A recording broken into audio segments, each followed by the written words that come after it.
Welcome to Life Recovery Today with Stephen Arterburn. In the next half hour, you'll obtain insights and tools to transform your life using the biblical principles found in the 12-step program.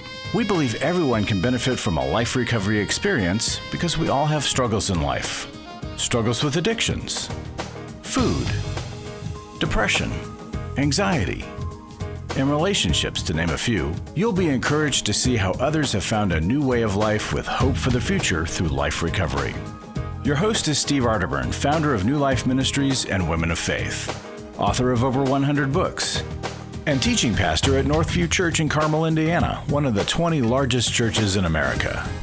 Steve is the co-editor of the Life Recovery Bible, the #1 selling recovery Bible.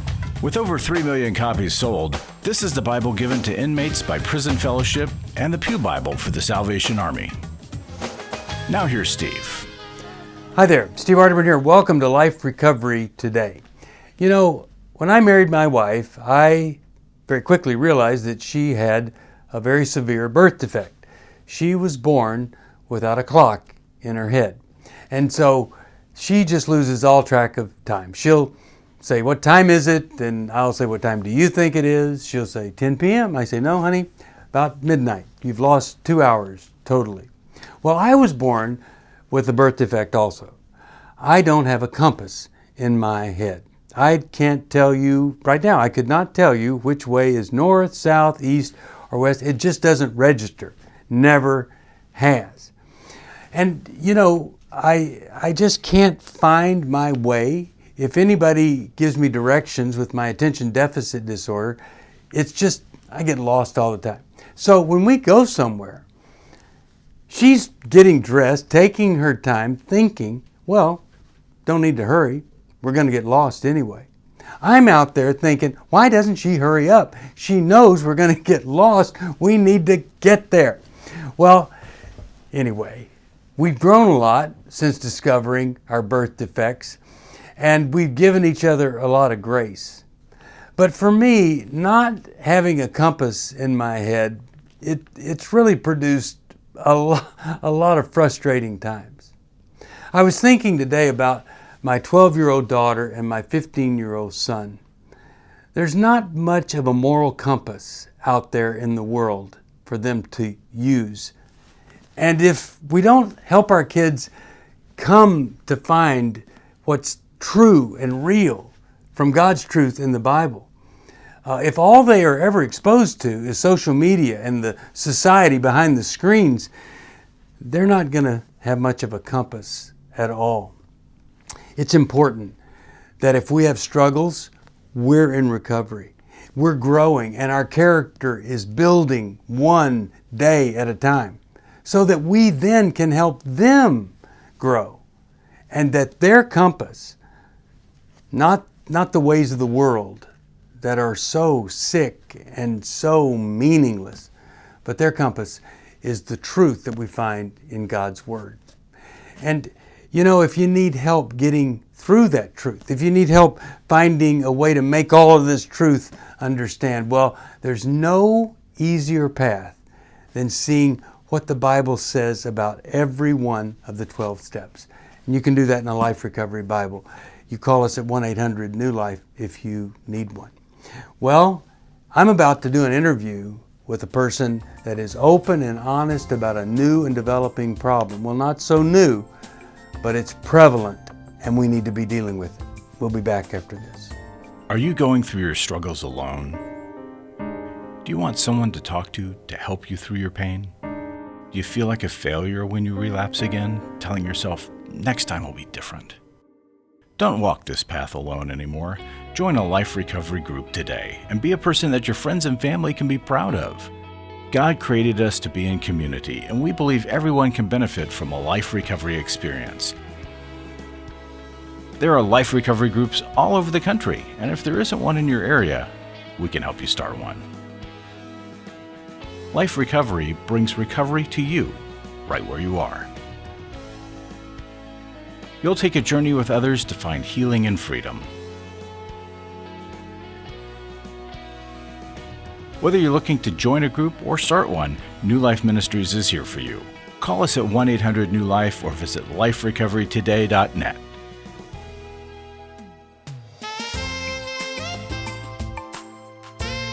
Welcome back to Life Recovery Today. Kylie Chrismond is my guest, and she is also a person that serves at Northview Church. Kylie, you and I have something in common you may not know. Okay. We both have degrees in elementary education. Really? Yeah, I didn't know that. Yeah, first degree, and it felt like if I could, teach a fifth grader, I could teach anybody anything. But you got 4 boys. Yes. How old are they? So we just had a birthday, so it's 9, 6, 4, and 2. Oh my goodness, that's pretty exciting. Yeah. 4 boys. Your Yes. husband is a worship pastor. He is. And you signed on, you went to Liberty University, is that did. right? Yep. That's right. And how was that?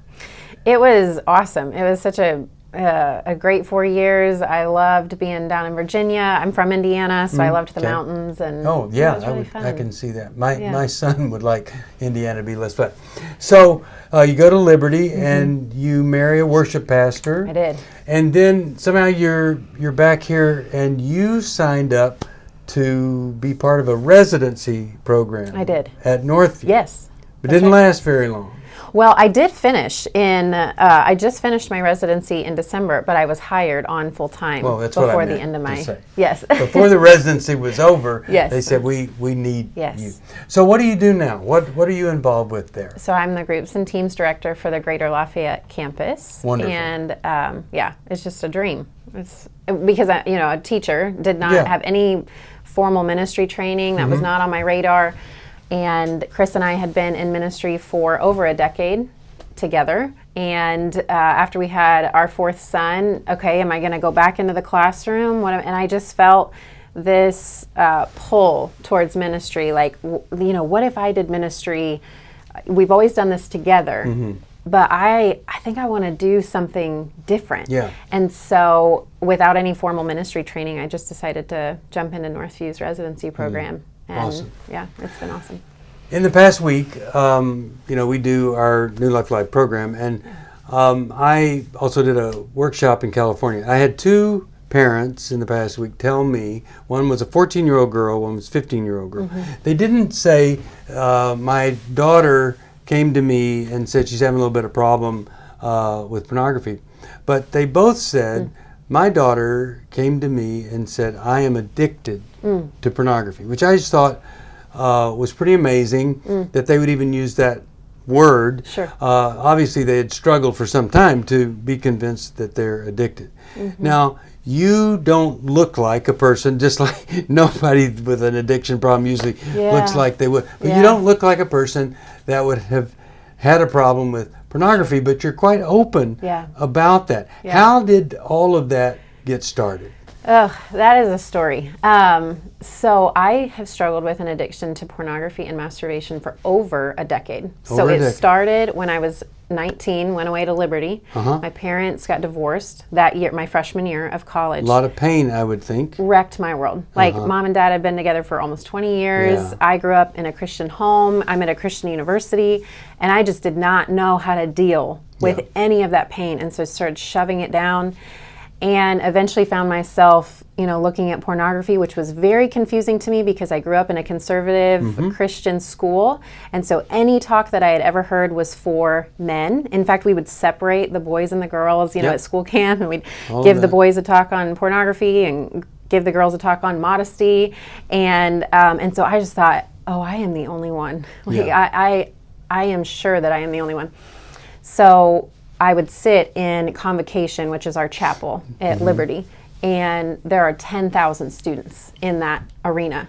And I remember Spiritual Emphasis Week. It's like, okay, we're going to, men, we're going to address this, this pornography problem. And it was always directed at men. And so I'm looking around thinking, like, I'm the only one again in like 10,000 students, and never heard it addressed for women, not from leadership, not from like student leadership on our halls, for our women.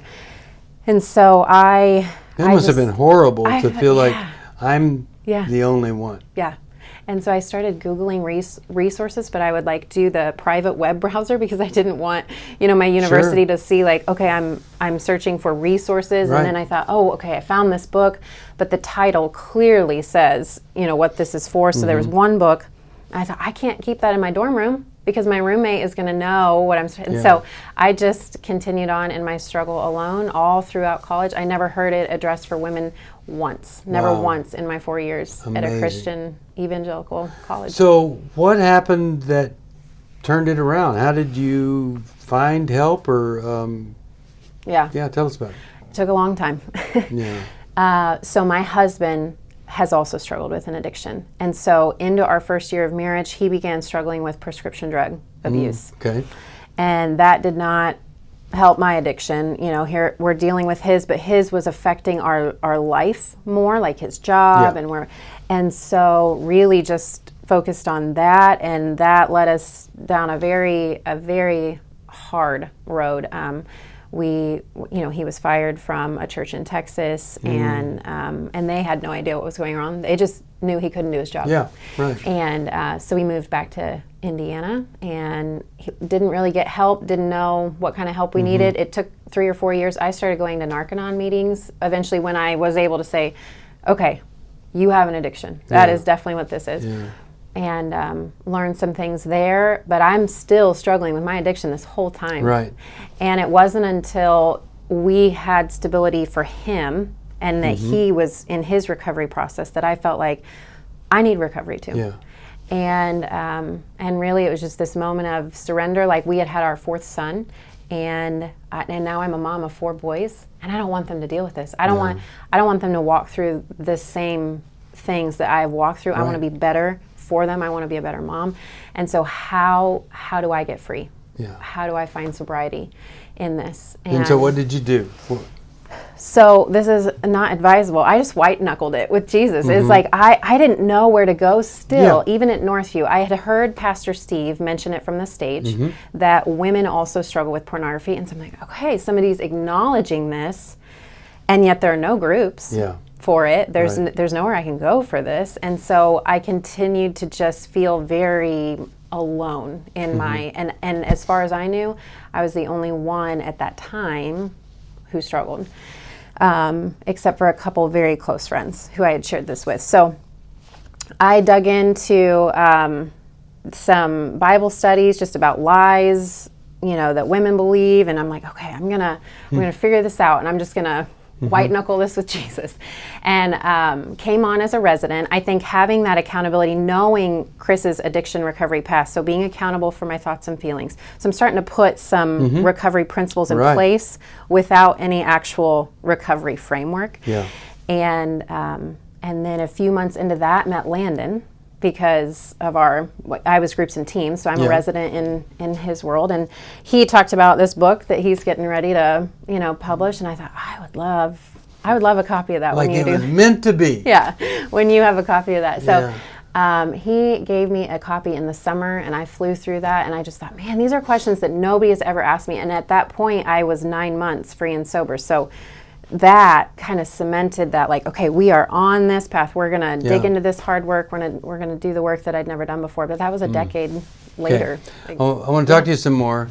But what is so great is that you're talking about it, and so there are women that might have been where you were, thinking nobody struggles in this way.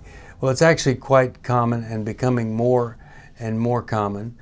And there is hope. You could white knuckle and Bible study your way through it. But why would you if there was a different path? And we'll talk about that path. It's a better path, a richer path when we come back. You're listening to Life Recovery Today. And if you need some help, you can always call 1-800-NEW-LIFE. It's hard to find a trusted friend when you're in crisis. Someone who's been there and understands, but who also has the training and skill to give you practical help. Family, friends, and churches want to help, but often they're not equipped to care for those dealing with problems like addiction and pornography, infidelity, anger, depression. New Life Ministries is here to provide help and hope in life's hardest places. We're not focused on making people feel better. We're focused on helping people do the work that will help them be better. At New Life, we have resources available to help you, like books, DVDs, CDs, workshops, and our network of licensed counselors.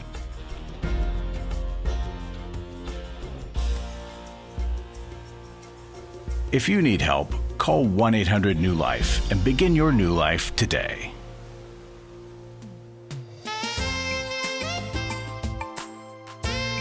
Welcome back to Life Recovery Today, and we're talking about pornography, women and pornography. So in the white knuckling, Kylie, you did it. I mean, you got through it. And you found Landon material guidance, and you could be open with him. What do you think in that journey without recovery materials and all that, what do you think was most important in that part of trying to get back, maybe you could call it holiness or wholeness, or just get this out of your life? Can you think of something that really helped you when you didn't have recovery resources? Yeah, I had two very trusted friends who I could be very honest with, and I've always been able to be honest with Chris, and so this accountability was important, but just total surrender to the Lord. He was bringing me into a season where he was taking things away and doing things in my life that I it's like, okay, God, we're going to step into ministry. This seems like really, I'm so broken. And he began showing me, yes, I want to take the broken pieces and I'm going to use that seed for a ministry, but I need you to trust me. I need you to obey. I need you to surrender the control, the pain, the addiction, like all of that. And so being in the Word every single day, I had an amazing life group leader and she was on me. What habit do you want to see, and or what spiritual gift? And I said, I want to see the fruit of faithfulness. I want to be faithful to what the Lord has asked me to do, and I believe He has asked me to share my story. How are you going to be faithful if you're not in the Word? And so she'd text me like, "Are you up? Are you in the Word?" And I was like, "Yep, I'm up." Like it's 6, and now it's 5:30, and now it's 5 because it's just not enough time. The Lord was like, He was giving me a hunger for His Word, teaching me new things and stripping away the old things. And well, in recovery terms, essentially, she was kind of functioning as a sponsor for you. And that's really spectacular. Yeah. How do you stay clean, sober, free? What's the biggest thing that helps you the very most today to not fall back into it? Yeah. Just had to get rid of a lot of things like social media, movies, TV shows, all that. I had to take a look at my life and say, what is not beneficial? What is feeding the monster that has consumed my life for so long? And so there were a lot of things the Lord asked me to give up and just that weren't healthy in my life. I know that social media apps are a big trap. And so we think, I even heard parents say, oh, well, I just let my daughter have Pinterest. And I just want to say, like, there is porn on Pinterest. Yeah, there's a lot of pornography. P stands for pornography on Pinterest too. Yeah, and Instagram. And so I had to get rid of things that I knew were they were going to lead to unrighteousness. Yeah. And so in my recovery now, just being aware of the things that that are not leading me towards righteousness, that are not making me more Christ-like. Right. And that's been really helpful. So if somebody is, what do you say to somebody that is struggling? Maybe they're watching. Yeah. Why should they quit? Yeah. What is so bad about this pornography thing? It leads to death every single time. Just the feeling, it never brings joy. It never brings wholeness. It never brings life. It never brings connection. It never brings community. It only leads to death and loneliness and emptiness. And you said something on a podcast. You were on a podcast with Davey Blackburn, and you said something about that masturbation and pornography, it is selfish sex because it is solo sex. Right. And I just had never heard that before. It's like this light bulb clicked for me. I'm like, that is why it is so selfish. You're taking something away, and whether you're single or you're married, it is still selfish, and that is not how God designed it. And it leads to emptiness and brokenness every single time. And so for somebody struggling, I would say share your story with somebody. Yeah. I know that every single time I have shared, I have never been the only one in a room. Yeah. Ever. Right. And that blows my mind every time. I only started sharing my story a year ago. And in a year, we have enough to have a group. That like a group is of awesome. women. Oh, that's got to make you feel so great. Yeah. Now, the thing that you have, which is making a difference, is you have this humble willingness to look crummy, whatever, to help other people. And it's too bad that more people in the church aren't willing, to step out there and say, look, this is who I really am. But it is that kind of humble willingness that I think God really honors. Yes. And I think you're going to see miraculous things happen. Yeah. And I do hope that one day you'll be the one that would write the resource to really speak into the hearts of women. One of the things that people ask me about, in fact, just last Saturday, some men were saying, so I don't look at pornography anymore, but there are images that come up every now and then, and they haunt me. What should I do? Yeah. And my answer is, it's not stopping the images in your head or asking Jesus to stop the images, which, that's not a bad idea. But if all you're doing is asking Jesus to stop something negative, then you're missing the connection with Jesus. And so I encourage them to make a shift. Rather than go away from images that crop up, how about go for your connection with Jesus? And he says, pray without ceasing, which means he'd like to be part of your whole day.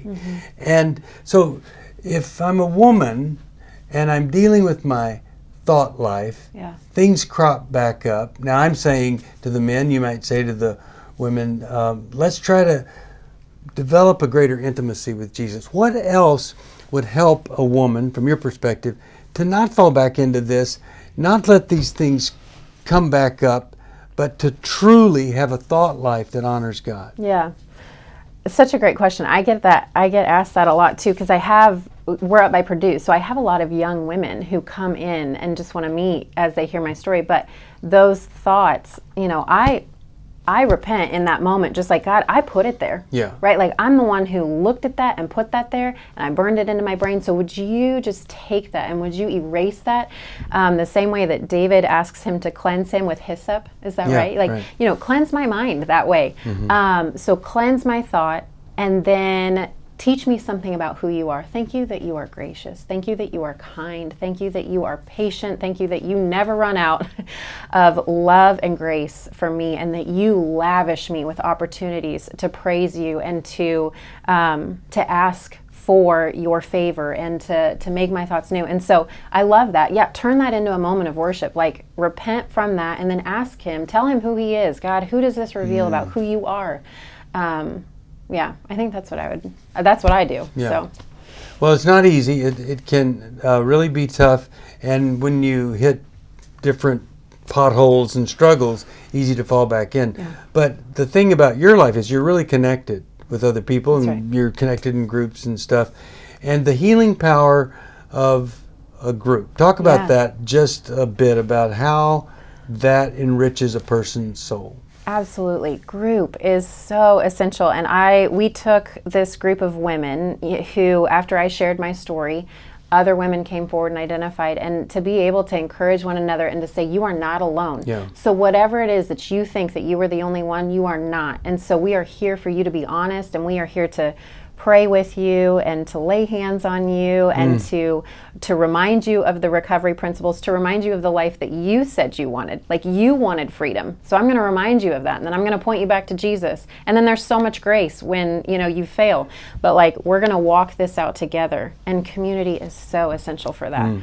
So. Yeah, I mean, I think without it, you can read about God's grace, you can hear about it, but in community, in group, you feel the acceptance and love, that a lot of people don't. Kylie, thank you for sharing this. I hope and pray that if you are struggling, that you would call us at 1-800-NEW-LIFE and let us find first a counselor, and we'll get resources to you.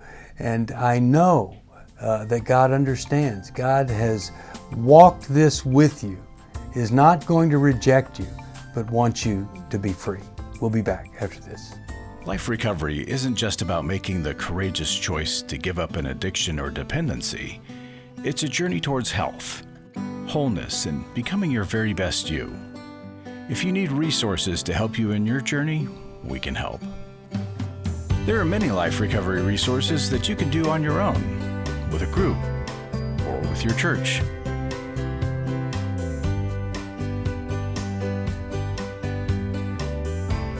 We have Bibles, workbooks, and devotionals that you can use to work your recovery right where you are. That's the beauty of life recovery.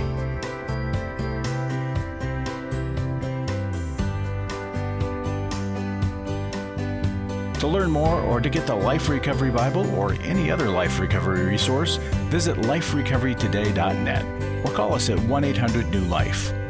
1-800-NEW-LIFE.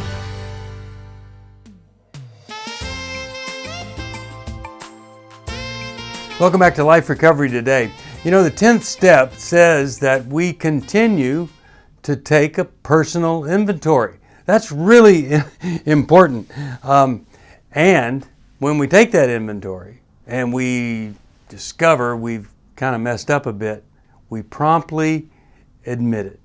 I've said this before, but you know, Dave Stoop, my good friend for 40 years, died about a year ago.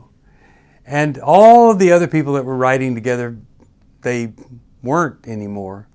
He and I to the very end. And we think it's because we practiced all these principles in our personal relationship. And when we would mess up with each other, we would just admit it and get on with life. If you don't have the willingness to see where you might have been wrong, if you don't have that desire to make things right, you are missing a big part of life and a big part of recovery that could enrich your life and provide you with a whole new way of being you. God loves you and wants you to have that humble spirit, that willingness to see the reality of who you are, and when it's not so pretty, or when your behavior has impacted another person and it hasn't been very helpful, that you would admit it and make it right. I want to challenge you this whole week. Make things right. Look at yourself, see the areas that need growth, look at where you might have hurt someone, and go make it right. And I'll see you back here next week on Life Recovery Today. Thanks for joining us for Life Recovery Today with Stephen Arterburn. We hope this program has helped you integrate God's truth and wisdom into your recovery journey. This program is brought to you by New Life Ministries, and it's your support that keeps this program on the air. When you contact us for any reason, be sure to let us know that you watch on NRB. Call us at 1-800-NEW-LIFE or go to liferecoverytoday.net. Please join us again next week for more Life Recovery Today.